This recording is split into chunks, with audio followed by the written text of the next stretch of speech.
Car case please. ఇవి car case కాదే. ఒకసారి అటు చూడండి. స్కూటర్ స్కూటర్ కొనుక్కున్నావా? నాకు కాదు, మీకే. నాకా? అవును. కారు చేతుల్లో ఉంటే మీరు చేసే మహిళా సేవ ఏంటో నాకు బాగా తెలుసు. అందుకే ఇక నుండి దాని మీద వెళ్ళమంటున్నా. భామా, ఇది చాలా అన్యాయం. ఎంతకాలం దర్జాగా కారులో వెళ్ళింది నేను, ఇప్పుడు ఆఫీస్కి స్కూటర్ మీద వెళ్తే వాళ్ళంతా ఏమనుకుంటారు? కారులు అమ్మిన చోటే టైర్లు అమ్మంటావా? మీరు టైర్లు అమ్ముతారో ట్యూబ్లు అమ్ముతారో మీ ఇష్టం. ఇక్కడి నుంచి మీకు స్కూటర్ గతి. భామా, పైగా డొక్కు స్కూటర్ ఒకటి. వెనక సీట్ అది? వెనక సీట్ ఉంటే మీరేం చేస్తారో నాకు బాగా తెలుసు. పోనీ ఆ స్టెప్నీ అనేది? సందులు గొంతులు తిరగకుండా మెయిన్ రోడ్ లో వెళ్తే పంచర్లేమి పడవు, వెళ్ళండి. వెనక సీట్ లేకపోయినా పర్వాలేదని ఏ అమ్మాయినైనా ఎక్కించుకున్నారో?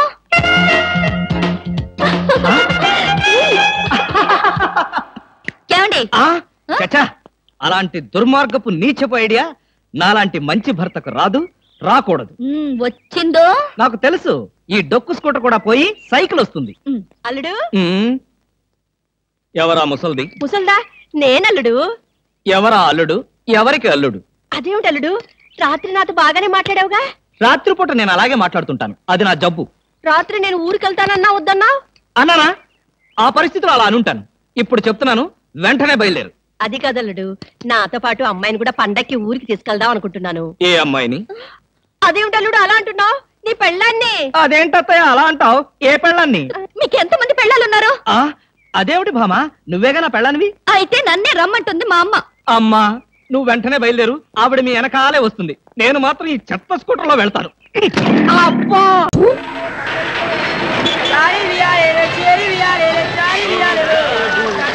మద్రాసు వెళ్ళిపోదాం అనుకుంటారా? ప్రతివాడు తమిళ్లో కథ చెప్పు అంటారా? చిచి, మద్రాసు వెళ్ళిపోయి ఏ కుమారనో శరవణనో పేరు మార్చేసుకుంటాను. చిచి, అప్పుడు సినిమా తీస్తాను రా. వెంటనే మనోళ్ళు వచ్చి రీమేక్లు అంటూ తయారవుతారు. ఇది బాగుందిరా.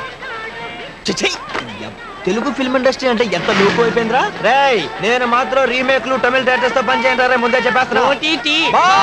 అలాగే బాబు, ఎప్పటికే టీ బాకి 150 రూపాయలు అయింది. డబ్బులు ఎవడెత్తాడు బాబు? మీ బాబా? ఇదిగో మీకు గుట్లు కూడా ఏమన్నా. ఒక్క ఛాన్స్ రా. ఒక్క ఛాన్స్ రానివ్వు, మావాడు సూపర్ హీరో అవుతారా. అప్పుడు ఈ తొక్కలోని బట్టలు అద్దెకిచ్చే షాప్ ఏంటి, బట్టలు కొనుక్కునే షాపే పెట్టిస్తాడు మావాడు. సర్లేవా, నన్ను కూడా మా ఊళ్ళో శోభన బావులో ఉన్నావు అంటే టెంప్ట్ అయిపోయి రైలుకి వచ్చాను. 15 సంవత్సరాల నుంచి మన పరిస్థితి ఇది.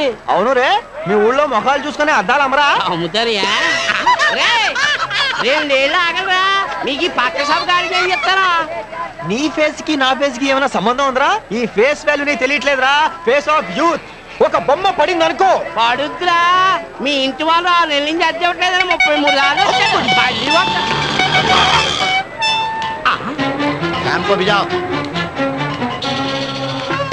నమస్తే సార్. సినిమా పిక్చర్లు 2 వచ్చాయి. ఇక్కడికి రాలేదండి, ఇక్కడికి అసలు రాలేదండి బాబు.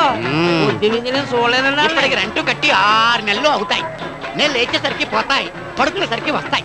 ఏమన్నా అంటే ఒక్క ఛాన్స్ అంటాయి. వీడు ఫేస్ ఏమన్నా చిరంజీవి అనుకుంటాయి, అమితాబ్ బచ్చన్ అనుకుంటాయి. వీళ్ళ జిందగీలో జూనియర్ ఆర్టిస్ట్ కూడా అవ్వాయి. जाओ पहले उसका साइन लेके आओ जिसने मेरे बाप को चोर कहा था. जाओ पहले उसका साइन लेके आओ जिसने मेरी माँ को मारा था. जाओ पहले उसका साइन लेके आओ जिसने मेरे हाथ में ये लिख दिया था. फिर तुम जहाँ कहोगे वहाँ साइन के लेके तैयार हो मेरे भाई. కంటి చూపుతోనే కాదురా, హిందీ డైలాగ్ తో కూడా చెప్పేస్తా. అదిరిపోయింది కదండి మావాడి హిందీ డైలాగ్. ఒక్క ఛాన్స్ అండి, ఒకే ఒక్క ఛాన్స్. చిరంజీవి అమితాబ్ బచ్చన్ కూడా ఈజీగా సూపర్ స్టార్స్ అవ్వలేదండి. వస్తువులు ఉన్నారు, చీకొట్టించుకున్నారు, మీలాంటి రెడ్లకు కొట్టారు. కానీ ఇప్పుడు హిట్లు, సూపర్ హిట్లు, బంపర్ హిట్లు, blockbuster bonanzas, blood bank, ABCL corporation. తర్వాత ఎందుకు లేదు చెప్తే తెలుసుకుంటా. నేను చెప్పే సంగతి వింటే నీ దిమాగ్ ఖరాబ్ అవుతాయి. రేపు సాయంత్రం లోపల రెంట్ కట్టకపోతే మా కిరాణం షాపులో నూనె డబ్బా దొంగతనం జరుగుతాయి. పోలీసులు అనుమానం ఎవరి మీద అని అడుగుతాయి. ఇంటి పైన ఉన్న 2 బర్బాద్ అని చెప్తాయి. మీరు జైల్లో ఉంటాయి, చెప్పకూడు తింటాయి. లేకిన్ జైలుకు రెంట్ ఉండాయి. ఇన్స్పెక్టర్ షాంపూ ఫోన్ చేస్తాయి.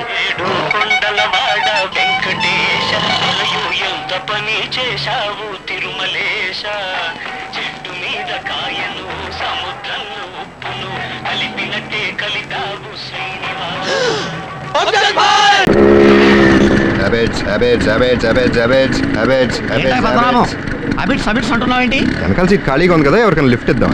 ఆహా, ఏం అదృష్టం! ఇవాళ బస్సులు స్ట్రైక్. ఆటోలో వెళదామంటే 40 రూపాయలు అవుతుంది ఎలాగా అని ఆలోచిస్తున్నాను. మనం ఒకే ఆఫీస్ కాబట్టి నాకు లిఫ్ట్ ఇయ్యి. సరే ఎక్కండి. ఓహో, నువ్వు ఇంద్రుడివి, చంద్రుడివి, నీలో ఇంత హెల్పింగ్ అంత లేదు కానీ ఎక్కండి. ఓకే, పనే పద్మనాభం.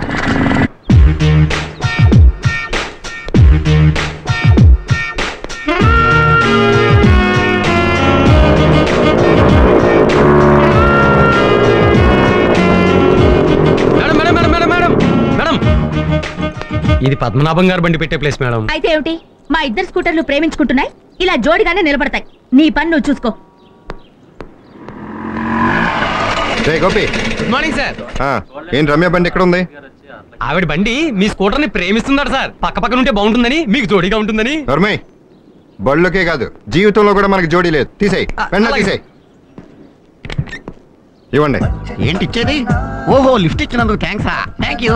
ఎవరికి కావాలండి? లిఫ్ట్ ఇచ్చినందుకు 20 రూపీస్ క్యాష్ కొట్టండి. క్యాష్ లిఫ్ట్ ఇచ్చి డబ్బులు అడగడం అన్యాయం ఇది. ఏంటండి అన్యాయం? ఆటోలో వస్తే 40 రూపాయలు అవుతుందని మీరే అన్నారు. అందులో సగమేగా నేను అడిగింది. క్యాష్ అంటే లిఫ్ట్ ఫ్రీగా ఇస్తారు కదా. ఆ పెట్రోల్ ఫ్రీగా రాదు కదా. క్యాష్. చూడు పద్మనాభం, ఇద్దరం ఒక ఆఫీస్ లో వర్క్ చేస్తున్నాం. ఇలా లిఫ్ట్ ఇచ్చి డబ్బులు అడగడం న్యాయమా ధర్మమా? డబ్బు విషయంలో మనకు అస్సలు మొహటం లేదు. క్యాష్. బాబు, నీతో పెట్టుకోవడం నాదే తప్పు. నీకు దండం. వెళ్ళు బాబు. దండాలు. నమస్కారం సార్, పద్మనాభం గారు బడ్జెట్ మెన్షన్ తెలుసు కదా, ఎందుకు అలా బలత పడ్డారండి? షడప్.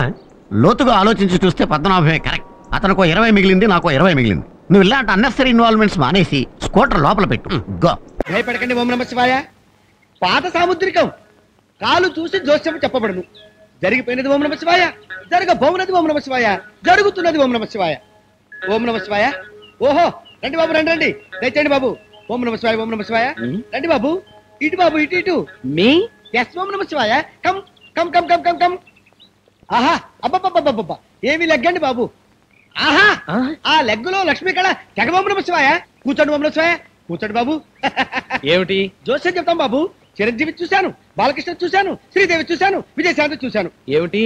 లెగ్స్ బాబు, మాది పాత సాముద్రికం. మీ లెగ్ కూడా లేపండి బాబు, చూసి చెప్తాం. బాగా చెప్తారా? ఏమంటాయి? ఇంతవరకు చెప్పినవన్నీ పోలు పోకుండా ఓం నమః శివాయ. I see. ఓ 10 పందెం వేసుకుందామా? దేనికి? వేసుకుందామంటే చెప్తా. చిన్న పందెమే, జ్యోతిష్కుడు కదా, ఈజీగా గెలుస్తావు. చెప్పు, వేసుకుందామా? వేసుకుందాం. పందెం ఏమిటిటా? అబ్బే ఏమీ లేదు. ఇప్పుడు నేను నీ దగ్గర జ్యోతిష్యం చెప్పించుకుంటానా కోనా? చెప్పించుకుంటాడు అంటే తోడు, తోడు అంటే కుంటాడు. ఎలా చెప్పినా ఓం నమః శివాయ అని ఇంత లిటికెట్ ప్రశ్న ఇచ్చాడని చెప్పమా.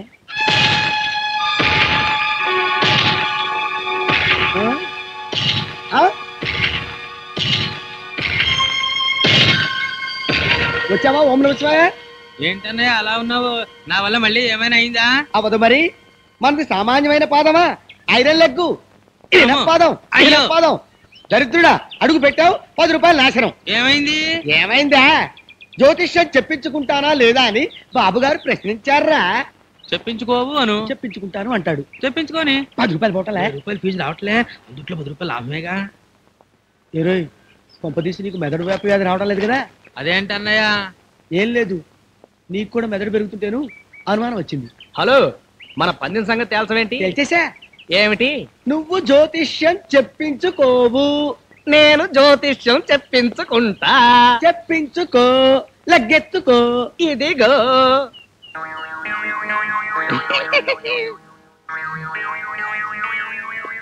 ఆహా, ఓహో ఓహో, ఆహా ఆహా, ఓహో, అంటే దివ్యంగా 3 ఓం నమః శివాయలు ఉన్నాయి. 3 ఓం నమః శివాయలేంటి? చెంపదెబ్బలు. అనుకోకుండా ఒక ఆవిడ మిమ్మల్ని 3 చెంపదెబ్బలు కొడుతుంది. ఆ తర్వాత ఆవిడే మీ జీవిత భాగస్వామి అవుతుంది. అయిపోగానే కొన్ని లక్షల ఆస్తి మీకు కలిసి వస్తుంది. లక్షలు కలిసి వస్తాయో లేదో తెలియదు కానీ ప్రస్తుతానికి 10 కలిసి వచ్చింది. ఎలా? నేను జ్యోతిష్యం చెప్పించుకోను అన్నావు, నేను చెప్పించుకున్నాను. నువ్వు ఓడిపోయావు, నేను పందెం గెలిచా. టాటా బిర్లా వస్తా.